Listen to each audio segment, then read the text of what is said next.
En esta ocasión antes de abrir la Santa Biblia, vamos a orar. Y pídale ahí en su lugar al Señor que Él le hable, hermanos, porque mis palabras son humanas, pero el poder de Dios a través de su Espíritu Santo puede hablarle a su corazón. Oremos. Padre, estamos delante de ti.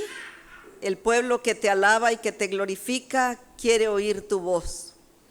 Espíritu Santo, ven a estar con nosotros. Abre nuestro entendimiento y nuestro corazón para que podamos, Señor, abrevar en ese manantial de agua vida que es tu palabra, de agua de vida que es tu palabra. Gracias, Señor, en esta tarde, porque tú nos hablas. Habla, Señor, que tus siervos escuchamos. En el nombre de Jesús, que tu Espíritu Santo nos abra el entendimiento y traiga sabiduría a nuestro corazón. Y todo sea para la gloria de tu nombre, en Cristo Jesús. Amén. Salmo 119, 151. Es el texto que vamos a leer. Cercano estás tú, oh Jehová, y todos tus mandamientos son verdad. De nuevo, cercano estás tú, oh Jehová, y todos tus mandamientos son verdad. Pues en este momento vamos a hablar de las características de la Santa Biblia. La Biblia tiene la característica de ser un libro universal, porque se adapta a toda la gente del universo, de un punto a otro de la tierra. No importa la lengua, si hablan dialectos, idiomas, no importa la lengua, no importa la nación, ni la raza, ni el color de la piel. La Biblia tiene la característica de ser útil y práctica, porque así como transforma el corazón de la persona que vive allá en la serranía, donde no hay civilización, pero que tienen una Biblia y que saben leer, así como transforma el corazón de aquella persona quizá más humilde, también puede transformar el corazón del gobernante más importante del mundo, así sea un rey. Por eso es universal. Tiene la característica de ser útil y práctica a todos los seres humanos de todas las edades. Transformó el corazón de mi abuela, que nació allá por el año 1800 y tanto. Todavía la alcancé a conocer, vivió casi 100 años. Y por ella conoció el Evangelio mi madre. Pero así como transformó el corazón de mi abuela de hace mucho tiempo, transformó mi corazón también y transformará el corazón de mis bisnietos y de mis tataranietos en el nombre de Jesús. Porque la generación del justo es bendecida hasta 1000 generaciones, dice su palabra. Por eso es útil y práctica, porque la entienden los niños, los jóvenes, los ancianos, hombres y mujeres, gobernantes y militares, maestros, campesinos, artistas, obreros, ricos, pobres, en fin, para todos universalmente es útil la Santa Biblia. Otra de las características es que su veracidad es auténtica, la veracidad. Cada paso que damos nosotros en la lectura de la palabra de Dios, en sus libros, nos va explicando la veracidad de la vida de los pueblos. Cómo nos enteramos de Abraham, cómo nos enteramos de, por ejemplo, de Josué, de Moisés, de los egipcios. ¿Cómo nos enteramos de tantos pueblos? Porque aquí está escrita la verdad de la vida de esos pueblos. También nos habla de la naturaleza. ¿Cuánto encontramos, por ejemplo, desde el Génesis, cómo Dios creó la naturaleza? Que la reproducción está en la semilla y cada árbol dentro de su fruto trae la semilla para que se vuelva a reproducir, ¿verdad? Nos habla del cielo, las estrellas, la luna, los planetas. nos habla de la tierra, nos habla de los mares y de todas las riquezas que hay en él. Así es que esa es una característica de veracidad. Pero también otra característica es la unidad en la diversidad. La historia nos dice que fue escrita por diferentes personas, inspiradas por Dios. Aproximadamente 40 personas fueron inspiradas por Dios en un periodo de aproximadamente también 1500 años. En distintas lenguas, en hebreo, en griego, en arameo, pero también en diversos lugares del mundo, como Babilonia, Arabia, Grecia, Palestina. Fue escrita por hombres de diversas culturas. Por ejemplo, de Isaías se dice que era un hombre criado dentro del palacio, era un hombre preparado. Escuché una vez decir a uno de mis maestros en el seminario que la escritura de Isaías es fina, es un lenguaje fino. Pero también el profeta Amós, que era que cultivaba el campo, cuidaba ganado, ¿verdad? Diferentes culturas. Moisés fue también criado en un palacio. Los profetas mayores, los profetas menores. David fue rey, escribió. Salomón también fue rey. Pedro fue un pescador, sin embargo escribe. Pablo, un erudito, preparado y estudiado a los pies de Gamaliel, un hombre que podía hablar muchos idiomas.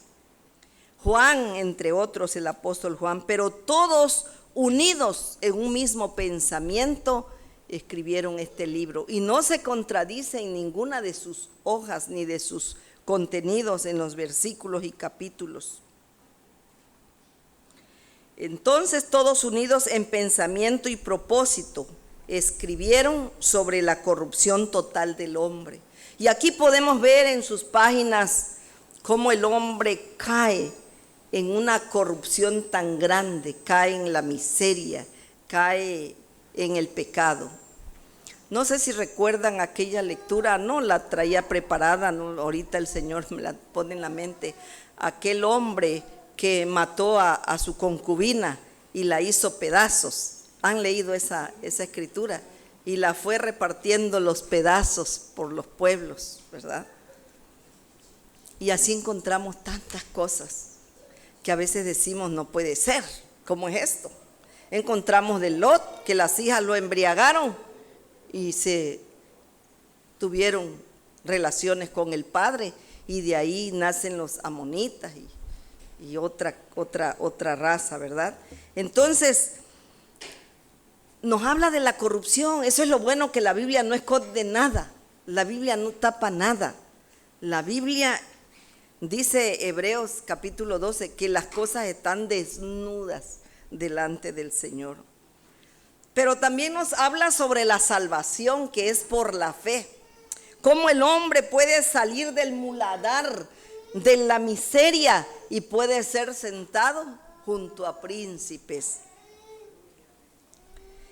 Nos habla de la Santísima Trinidad, del Padre, del Hijo y del Espíritu Santo. Nos habla sobre la grandeza sublime de la resurrección de nuestro Señor Jesucristo y tantas cosas más.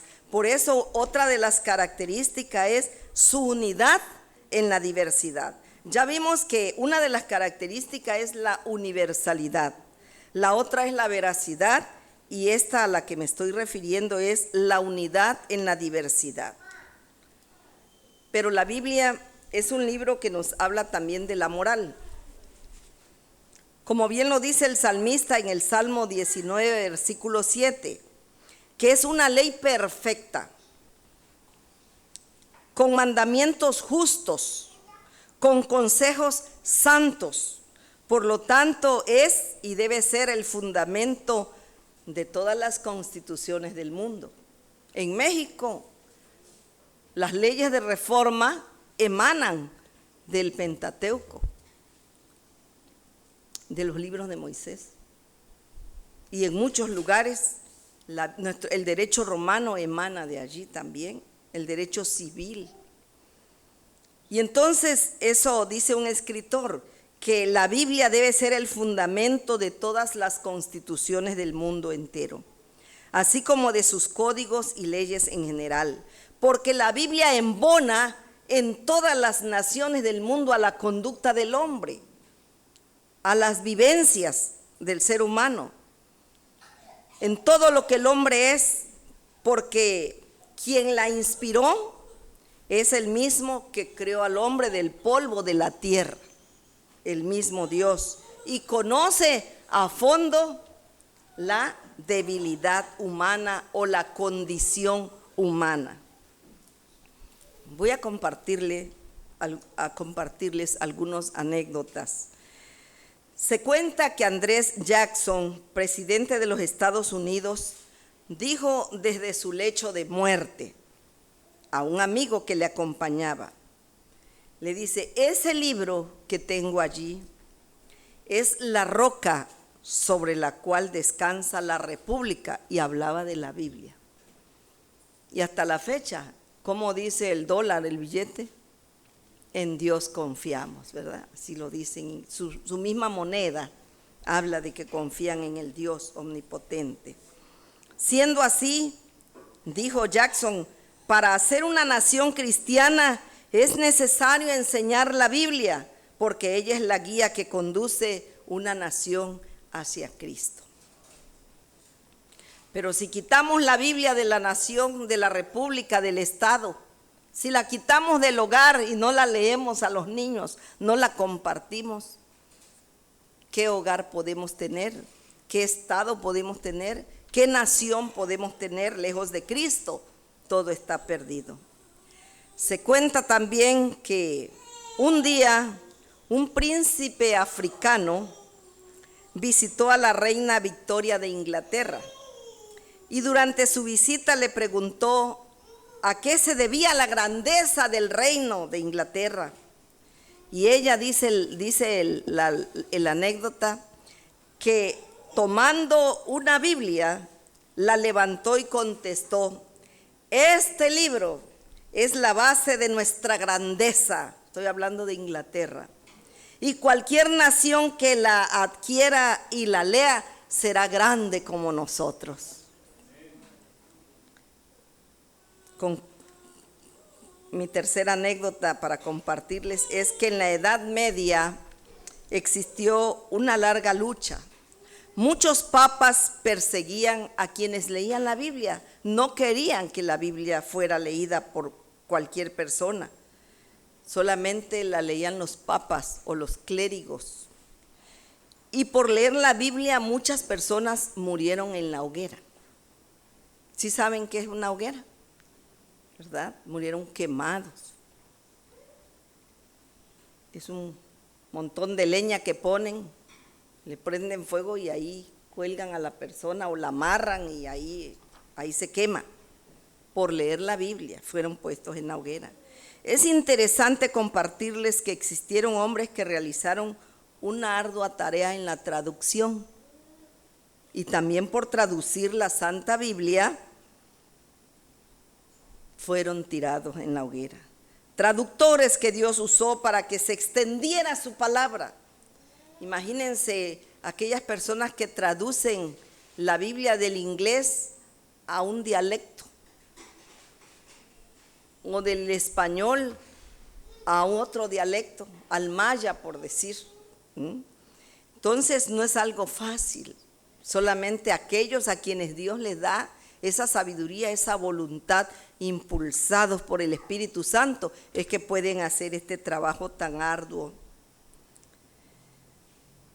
Para que la Biblia se extendiera a países, razas y lenguas, dentro de los traductores tenemos a Martín Lutero, quien la tradujo al idioma alemán. Juan Calvino la tradujo al francés. Casiodoro de Reina la tradujo al español. Tyndale la tradujo al inglés, pero todos ellos perseguidos no corrieron la misma suerte que Tyndale, porque este fue también quemado en la hoguera por traducir la Biblia al inglés. Sin embargo, hermanos, a pesar de tanto peligro, a pesar de tanta muerte que ha causado el extendimiento de esta palabra poderosa, palabra santa, hoy la Biblia es el libro que más se reproduce en las imprentas. Es el libro que más se vende en el mundo. Y sin duda alguna, decía una doctora en literatura, que es el bestseller más vendido del mundo. Otra de las características que tiene la Biblia es que es perpetuo, un libro perpetuo. A diferencia de todos los libros que surgieron solo del pensamiento humano, los cuales tienen que ser actualizados, tienen que ser corregidos y aumentados con el paso de los años. Inclusive nuestra Constitución, los códigos tienen que ser corregidos, aumentados, modificados, porque llegan a quedar obsoletos los artículos que están ahí en la Constitución. Conforme va modernizándose nuestra sociedad, tienen que ir también actualizando la Constitución.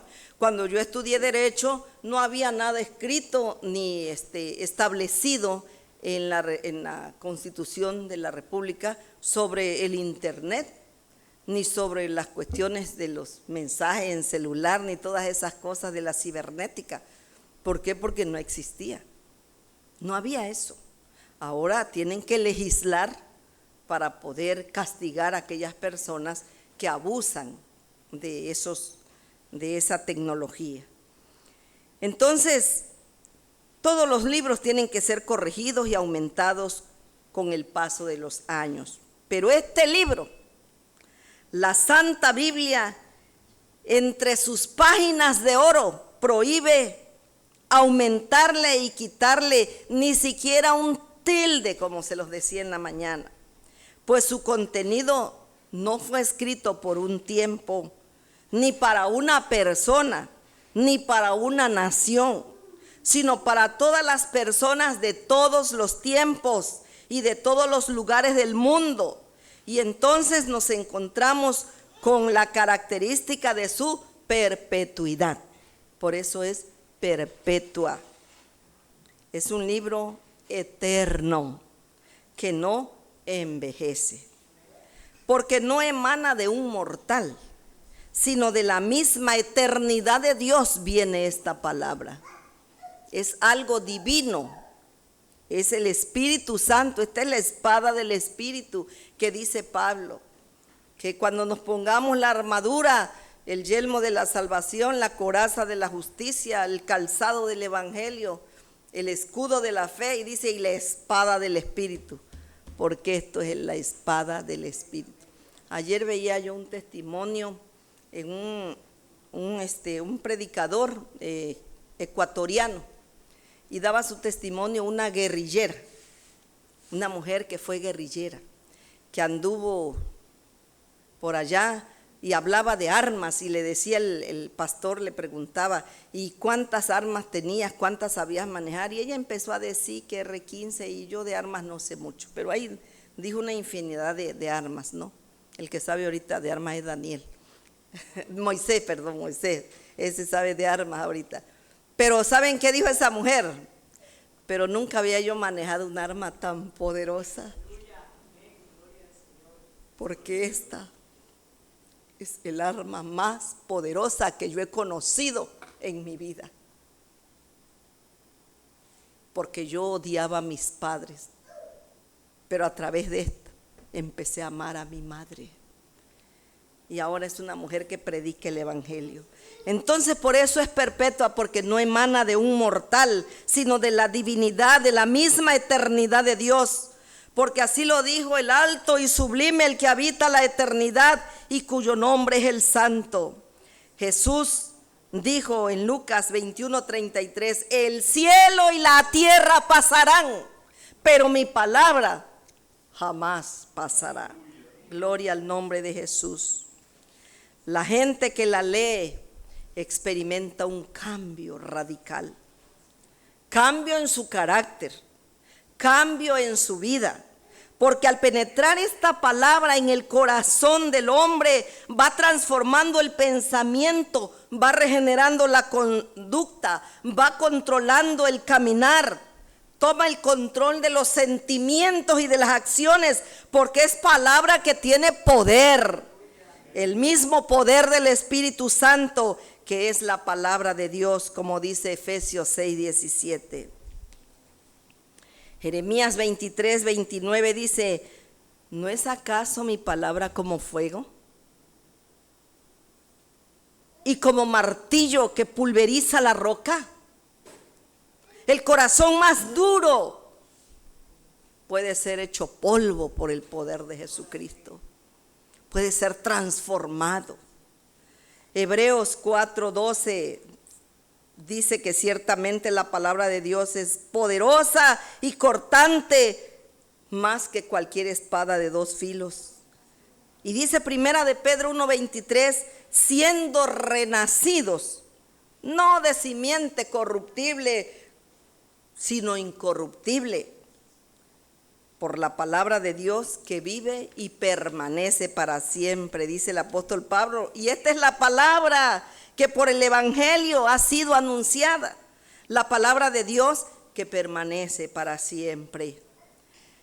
En Proverbios 2 del 1 al 5 Dios nos enseña que si recibimos su palabra, que si recibimos sus mandamientos y los ponemos por obras, si inclinamos nuestros oídos a esta sabiduría e inclinamos el corazón a la prudencia, si la sabiduría que contiene la Biblia la buscamos como se busca la plata y el oro, y la escudriñamos así como el oro y las piedras preciosas, entonces es cuando vamos a poder entender el temor de Jehová y hallaremos el conocimiento del Altísimo.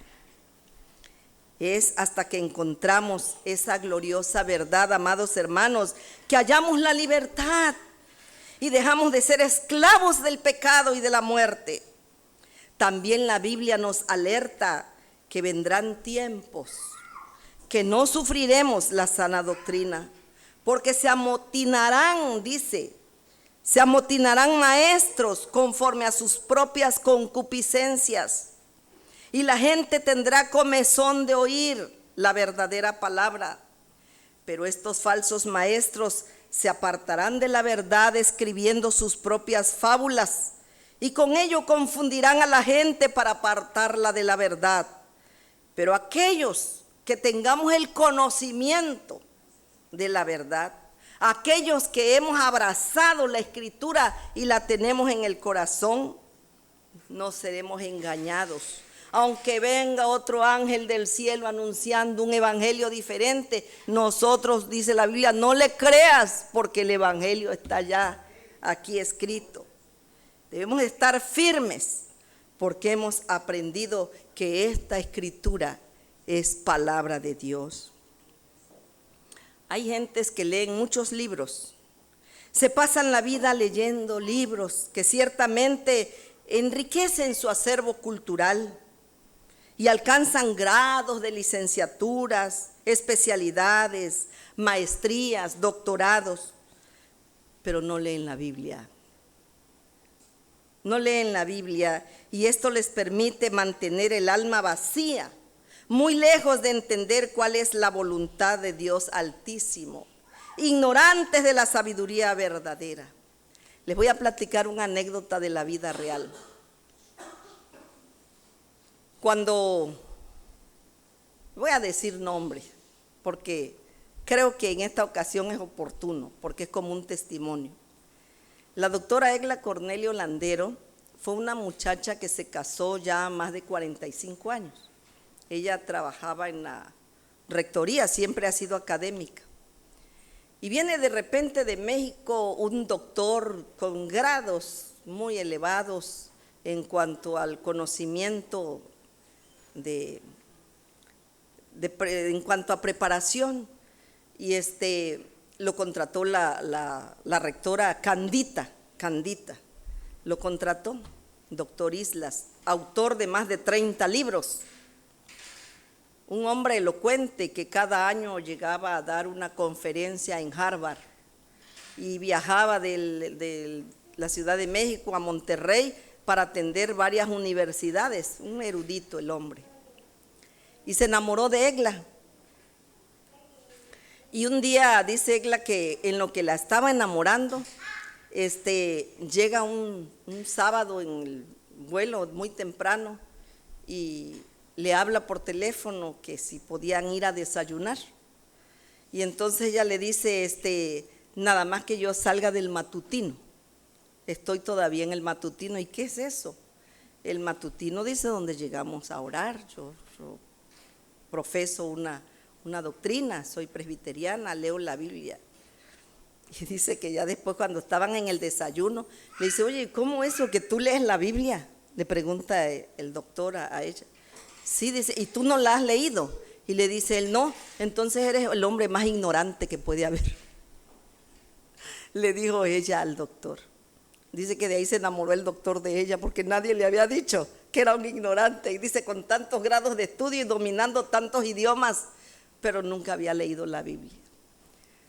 Se casan, gracias a Dios, hasta ahorita están casados muy bien. Pero ese hombre empezó con una sed de la Biblia. Y yo recuerdo que le regalé una Biblia de estudios. Él quería que uno le explicara todo, porque sabía mucho y había escrito muchos libros, pero de la Biblia no sabía nada. Y hoy le tocó a ella ser su maestra de catecúmenos ahí en la Nueva Jerusalén. Ya hasta se bautizó el hombre, gracias a Dios. Los miércoles tenemos por línea una célula de estudios y él participa. Un hombre muy, muy inteligente. Por eso les comentaba que mucha gente puede leer muchos libros y puede tener muchos grados académicos, pero si no lee la Biblia, ignora las verdades eternas. Ignora las verdades eternas. Dice Proverbios 1:7 que los insensatos desprecian la sabiduría y la enseñanza, pero para los entendidos el principio de la sabiduría es el temor a Jehová y el apartarse del mal, la inteligencia. Entonces la Biblia es la palabra de Dios. Amados hermanos, y por ser el mes de la Biblia,